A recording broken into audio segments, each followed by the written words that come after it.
Pada kesempatan kali ini kami akan membahas anime One Piece. Sebelum masuk ke pembahasan, bantu kami dengan klik subscribe dan like-nya ya. Oke, jadi mari kita mulai saja pembahasannya.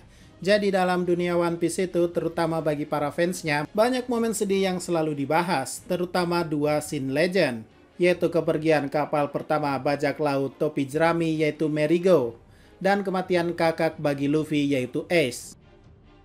Nah, sedikit curhat bahwa dari pengalaman pribadi saya yang sudah ikutin One Piece dari lama sekitar tahun 2013 sampai 15 lah.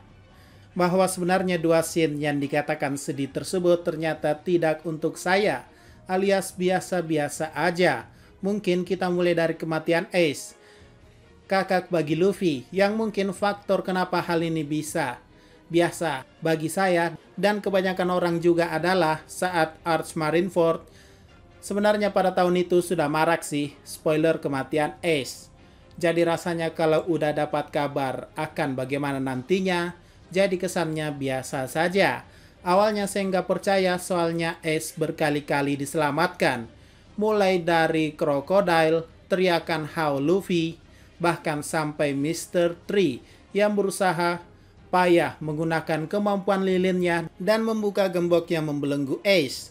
Ya, dari sini saya pikir bahwa berita tentang kematian Ace itu bohong. Namun apa daya, kejadian aneh terjadi di mana Ace sangat mudah terprovokasi oleh perkataan Akainu selaku Admiral saat itu, yang mengatakan bahwa Shirohige adalah pecundang masa lalu. Hingga akhirnya karena tak mampu membunuh Ace, Akainu mengincar Luffy. Dan terjadilah Ace melindungi Luffy dan mati di hadapannya. Kalau dibilang sedih mungkin ada, tapi dikit kali sisanya, dan rasanya perjuangan menyelamatkan Ace itu terasa sia-sia.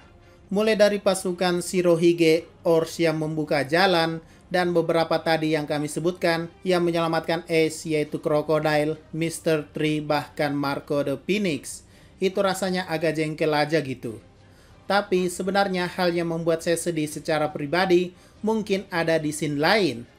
Tepatnya Garp selaku kakek dari trio ASL pulang ke kampung halamannya dan diceramahi oleh Dadan sekaligus ibu angkat dari ASL. Ya, walaupun bukan ibu kandung Ace, namun perannya saat itu dan perasaannya saat itu sambil mukul Garp rasanya sedih banget, nusuk ke hati. Ya entahlah, momen ini lebih sedih daripada kematian Ace di Marineford. Oke, sekarang bahas momen satunya, yaitu terbakarnya kapal alias perginya Going Merry. Ya, di awal saya merasa biasa aja ketika hal ini terjadi. Dan penyebabnya bukan spoiler ya, ini murni kelihatan biasa aja. Rasanya mungkin saat itu lagi gamut aja, nangisin kapal terbakar.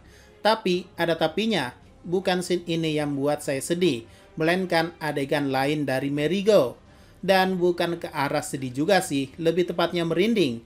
Saya ingat momen itu adalah ketika Usopp benerin Merigo di Pulau Langit, seakan-akan Merigo itu punya jiwa dan bisa memanggil Usopp.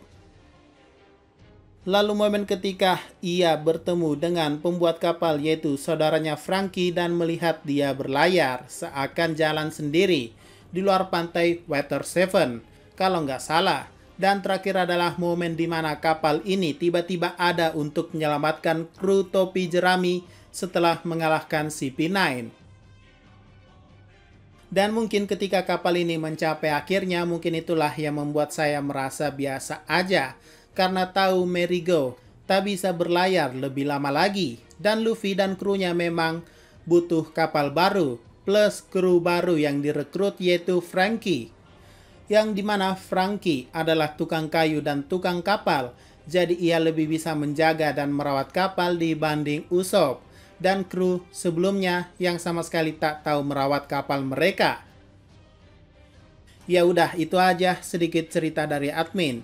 Jadi bagaimana menurut kalian? Apakah kalian sama seperti saya bahwa dua scene yang sebelumnya diceritakan itu tak sepenuhnya sedih? Tulis komentarmu di bawah ya. Jika ada pertanyaan dan masukan, silakan komentar saja di bawah. Sekian dari pembahasan kali ini. Jangan lupa like, share, dan komentarnya ya.